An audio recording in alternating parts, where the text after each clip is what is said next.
Tafsiirka Qur'aanka ninkaan u dhegtaagin miyuu ku tisqaaday tawxiidka Ilaahna.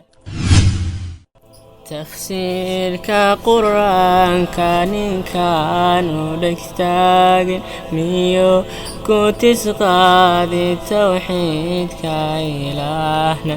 Ninkii iska tuura ninkaan Rabbi toogin, ninkaan taqwa keensan miyuu heli tawbo.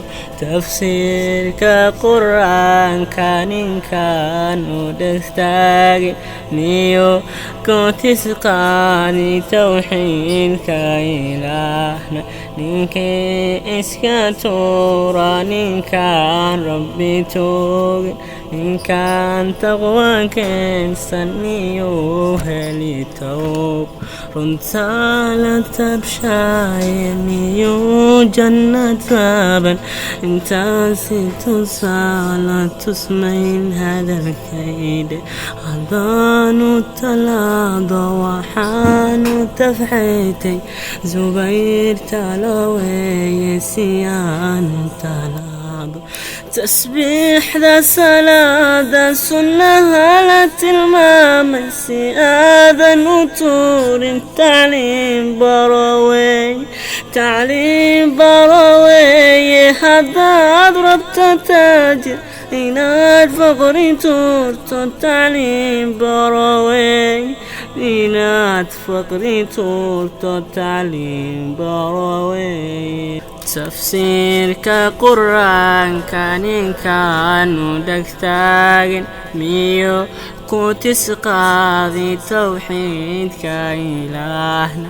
Ninkii iska tuura ninkaan Rabbi toogin, ninkaan taqwa keensan miyuu heli tawbo. Tafsiirka Qur'aanka ninkaan u dhegtaagin miyuu ku tisqaaday tawxiidka Ilaahna. Ninkii iska tuura ninkaan Rabbi toogin, ninkaan taqwa keensan miyuu heli tawbo.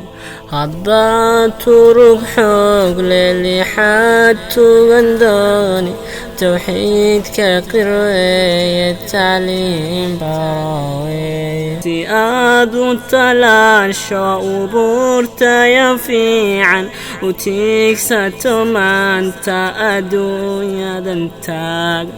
Facaala tilaabsho garaadka baltuuji, sitaana umaaxi tusaalaha dhaafin. Waxaad tacbataane waxaa ugu taamsan, tacliinta daryowge wartiigsada khayrka. Tacliinta daryowge wartiigsada khayrka. Tafsiirka Qur'aanka ninkaan u dhegtaagin miyuu ku tisqaaday tawxiidka Ilaahna. Ninkii iska tuura ninkaan Rabbi toogin, ninkaan taqwa keensan miyuu heli tawbo.